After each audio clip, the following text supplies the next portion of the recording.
Hello, and welcome to my channel.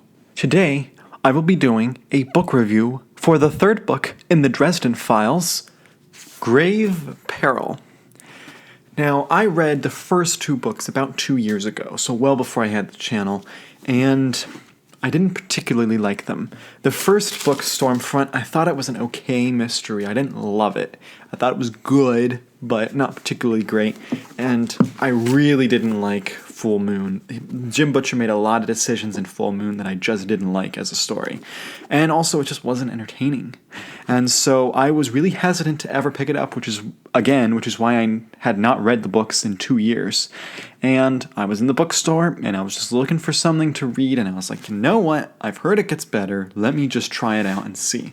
And that was certainly the case, because Grave Peril is leaps and bounds better than the first two books in the series. One of the things that I think is what elevates Grave Peril over the other books is a new character that it introduces, and that character is Michael Carpenter. Michael Carpenter is this knight. He's one of the Knights of the Cross, and he's one of 3 knights to have this special sword given to them by God, who has endowed them with this sword's ability to rescue people and to do what's right and to stop evil. And Michael is this described in the book as this righteous character. He's not a self-righteous character. He is a righteous character. He is a Christian, and he is very much following the tenets. He lives out his faith. He is not a hypocrite. He is very much doing exactly what he believes. And it is so refreshing to read that in a secular book. You know, oftentimes when you read a Christian portrayed in a fiction book by someone especially by someone who's written who's not a Christian, it can be very degrading, and it's very they can be portrayed very poorly. A lot of times people will take out their anger in the way that they portray Christians, and sometimes the other way around, the way Christians will write non-Christians in books. But it was so refreshing to see Michael as this very righteous character. The main character rolls his eyes sometimes at some of the morals that Michael has, but he doesn't begrudge Michael for having them. In fact, they're even viewed as noble and laudable. And it's just so, I've used this word so many times, it's just so refreshing, and I loved it. And then also, this book has something that I don't think the other two books had, which was an element of fun as much. The first two books had the character of Bob, who would come up. He's the skeleton head that Dresden uses for some of his magic stuff. And Bob was fun in the other books, but he didn't go along on the adventures that much. But Michael is along for most of the adventure in this book, and he and Harry Dresden have just a fun banter back and forth in this book, and it's just delightful to read. And sometimes Michael will say something and Dresden's like, wait, what? And then other way around, Dresden will say something and Michael's like, huh? And so they're just funny together, and I just enjoyed it. This series has been described as pulp, and I totally understand that, and it is pulpy, but at the same time, I think that Jim Butcher does a great job, 1, elevating theme, but 2, writing a through-line story.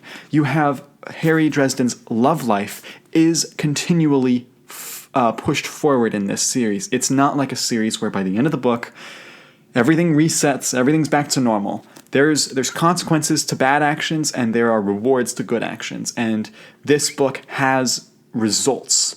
And this book is part of a major through line that he's starting to build. And you really didn't see it much in the first 2 books, but you start to see it here. And you start to see the world with the different councils and the different types of mythical creatures. I'm starting to get a grasp of how this universe operates. This is set in Chicago, but at the same time, it's not a Chicago that we know. It's a Chicago that's filled with magical creatures. And while, yes, the pacing sometimes does have the feel of like one of those hour-long procedural shows like CSI or NCIS or something like that, it still is just a fun mystery, but with this overtone of magic and fantasy behind it. And that is why this is just such a delightful series to read. And this particular book, in particular, just nailed everything I wanted to.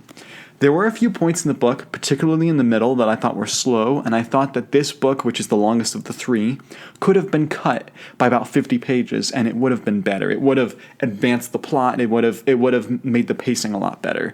But still, the book still has an overtone of fun that it is worth reading through that kind of slow point.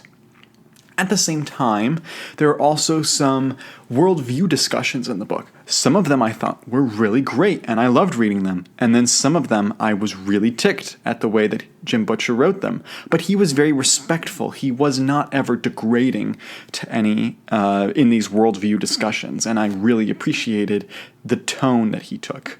And so, as you can probably tell, I'm very much pleased with the way this book turned out.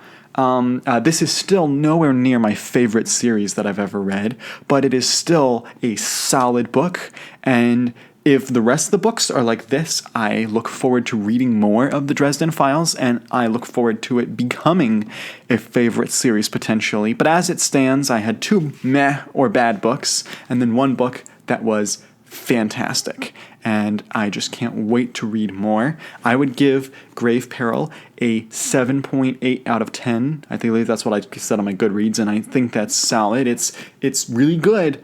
It's not amazing, but it's really good, and I'm looking forward to the future. So if you've read this book, let me know your thoughts. Do you think it gets better? Do you think it gets worse? Is this your favorite? Do you have other favorites in the series? Let me know your thoughts in the comment section below. Please like the video and subscribe to the channel. If you subscribe to the channel, you'll be able to see all my other videos that I've put out there. I do a lot of fantasy sci-fi book reviews as well as tie-in books, and you can check out those videos and comment on your thoughts on them. And until next time, I'm Jonathan, and thank you for watching.